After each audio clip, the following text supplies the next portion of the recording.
सूखा पड़ गया था। आसमान ने पानी देना बंद कर दिया। किसान मायूस हो चुके थे। लेकिन उसी वक्त एक खेत ऐसा भी था जो हरियाली से लहला रहा था, और उस खेत के पीछे थे बाबूलाल दहिया। किसान इंडिया के लिए धर्मेंद्र सिंह की इस खास रिपोर्ट में हम आपको मिलवाने जा रहे हैं एक ऐसे किसान से जिनकी सोच ने न सिर्फ उनकी जमीन को जिंदा रखा, बल्कि हजारों किसानों को उम्मीद भी दी। ये कहानी है पद्मश्री से सम्मानित बाबूलाल दहिया की। एमपी के सिंगरौली जिले के रहने वाले बाबूलाल 2019 में भारत सरकार ने पद्मश्री से सम्मान से नवाजा। वजह थी देसी बीजों का संरक्षण। तो ये कैसे प्रमाणित करेंगे कि ये करगीदान है, ये सितिया है, ये कुटकी है, इनका भी होना जरूरी है। तो अब जब हम कहीं जाते हैं दूरस्थ क्षेत्रों में, लोक साहित्य के गाँव में, तो लोगों से हम पौधों कुटकी सामा कांकुन वगैरह ये सब जोड़ने लगे जितने परंपरागत हमारे अनाज, और उनको छोटे छोटे भूखंडों में उगाते भी। वो हमारा ऐसे ही शौक था, जैसे कुछ लोग डाक टिकट एकत्र करते हैं या सिक्के एकत्र करते हैं। लेकिन सबसे ज़्यादा खतरा हमको धान में लगा, क्योंकि हमारी दो गांव में खेती है और दोनों को फासला 2 किलोमीटर था। तो जब एक गांव के से दूसरे गांव के पगडंडी रास्ते से जाते तो रंग बिरंगी बहुत सी धान की बालियाँ दिखती। लेकिन 70 के दशक में जब हरित क्रांति आई तो हमने देखा कि 2-4 मौलिक किस्में आके हमारी पूरी परंपरागत धानों को समाप्त कर दिया। तो हम उन पर ज़्यादा ध्यान देने लगे। अब कहीं जाते तो पौधों कुटकी की 2-2, 4-4 प्रजातियाँ मिली, तो हम धान पर ज़्यादा ध्यान देने लगे। तो वो हमको मिलने भी लगी। पहले 10-15 मिली, फिर 20-50-50, ऐसे होते होते 110 किस्में हो गई। फिर हमने मध्य प्रदेश के 40 जिलों में बीज बचाओ यात्रा किया। सूखे की कहानी और देसी बीजों की ताकत। जब पद्मश्री मिला तो हमें पता भी नहीं था, हम तो बस अपने बीज बचाने में लगे थे।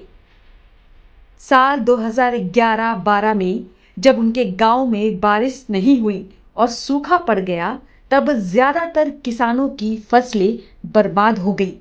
लेकिन बाबूलाल की देसी किस्मों ने कमाल दिखाया। ना ज्यादा पानी, ना रासायनिक खाद, फिर भी खेत भरा पड़ा था। वहाँ 80-90 किस्में और हमको मिल गई। इस तरह से हमारे पास लगभग 200 प्रकार की धान है, 20 प्रकार की गेहूँ है, पौधों कुटकी सावा काकुन की 2-2, 4-4 प्रजातियाँ इसकी भी। तो हर साल हम इनको उगाते हैं छोटे छोटे भूखंडों में। और जो बाहर के लोग आते हैं, पूरे देश के लोग आते हैं, तो उनको फ्री में थोड़ा थोड़ा बीज बनाने के लिए दे देते हैं। बाद में हमने ये भी महसूस किया कि ये जितने हमारे परंपरागत अनाज हैं, तो हजारों साल से यहाँ के परिस्थिति में रचे बसे हैं। तो इनमें अपने पोष मित्रों में ऐसा गुण भी इनने विकसित कर लिया है कि ये कम वर्षा में पक जाएं, ओस में पक जाएं, आगे पीछे के वो साथ साथ पक जाए, क्योंकि यहाँ के परिस्थिति के, यहाँ के से वो जुड़े हुए हैं। तो इसलिए हम इन पर ज़्यादा ध्यान देने लगे। देसी बीज कम पानी में भी चलते हैं। संकर बीजों से उत्पादन नहीं हुआ, लेकिन देसी किस्में लहलाती रही। उन्होंने अब तक 200 से ज्यादा धान की पारंपरिक किस्में और 20 प्रकार की दालें, गेहूं बनाकर रखी हैं, और हर साल अपने खेत में इन्हें उगाकर किसानों में मुफ्त में बांटते हैं। उनकी बीज बचाओ पर उनकी बीज बचाओ यात्रा अब देश के 40 जिलों तक पहुंच चुकी है। इतने हमारे परंपरागत अनाज हैं, तो हजारों साल से यहाँ के परिस्थिति में रचे बसे हैं। तो इनमें अपने गुण सूत्रों में ऐसा गुण भी इनने विकसित कर लिया है कि ये कम वर्षा में पक जाएं, ओस में पक जाएं, आगे पीछे के वो साथ साथ पक जाएं, क्योंकि यहाँ के परिस्थिति के, यहाँ के से वो जुड़े हुए हैं। तो इसलिए हम इन पर ज़्यादा ध्यान देने लगे। और ये जितने बाहर के आए हैं, ये हमारा पानी बर्बाद करते हैं ना। सारी पूरी समस्या पानी की है। और जो हमारे परंपरागत है, जैसे देखिए हमारे यहाँ वर्षा ऋतु शुरू होती है 20-21 जून से, और 25 सितंबर तक समाप्त हो जाती है हर बार। तो हमारी जितनी धानें हैं जो अर्ली किस्म है वो तो पक जाएंगी, मध्यम वाली जो है तो उनमें बाल निकल आती है, और जिनमें बाल निकल आए तो फिर वो ओस में पक जाती है। और जो लेट किस्में होती है 135-40 दिन वाली, तो उनको लोग तालाब के नीचे या ऐसे बांधों के नीचे बोते हैं जहाँ चिलकन जो खेत है, नम चिलकन, तो वो सब पक जाते हैं। उन्हें कभी वर्षा की सिंचाई की जरूरत नहीं पड़ी परंपरागत किस्मों में। और ये जो बौनी किस्में आती हैं तो इतना अधिक हमारा पानी लेती हैं कि सरकारी आंकड़ा है कि 1 किलो धान उगाने में 3000 लीटर पानी लगता है जो बौनी किस्में आए। तो अगर वर्षा का ठीक है वो जल स्तर बढ़ाएगा, और अगर उद्वहन करके सींचा जाए तो घाटे का सौदा है कि हम धान कितना उगाएं, 1 किलो, पानी कितना बर्बाद करें, 3000 लीटर। तो ये हमारे लिए कतई उचित नहीं। ऐसे जो गेहूँ में देखिए जितना, तब गेहूँ हमारे देश का नहीं है, तब बाहर से आया हुआ है, कहते हैं ब्राज़ील से आया, कुछ बात को भी गामा लाया होगा, कुछ बाबर के समय आया होगा, ऐसे आते रहे।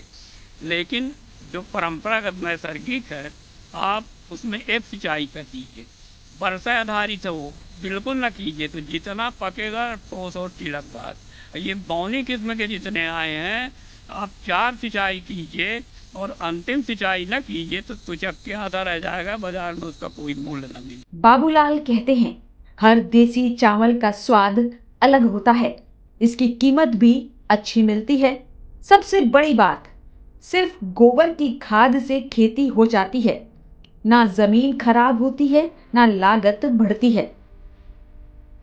आज जब खेती में रासायनिक खाद और विदेशी बीजों का बोलबाला है, बाबूलाल दहिया जैसे किसान हमें सिखाते हैं कि असली ताकत हमारी देसी मिट्टी और देसी बीजों में ही है। अगर खेती को बचाना है, किसान को मजबूत बनाना है और मिट्टी की सेहत को बरकरार रखना है तो देसी बीज ही एक रास्ता है। बाबूलाल दहिया की यह कहानी हर किसान के दिल में नई उम्मीद जगाती है। अगर आप भी देसी बीजों को अपनाना चाहते हैं या बाबूलाल दहिया से जुड़ना चाहते हैं तो इस वीडियो को शेयर कीजिए। किसान इंडिया के लिए धर्मेंद्र सिंह की रिपोर्ट। सर का पसीना जब माथे को आता है वो किसान है जो अपने दम पर फसल को उगाता है। आन है, बान है, शान है, किसान है।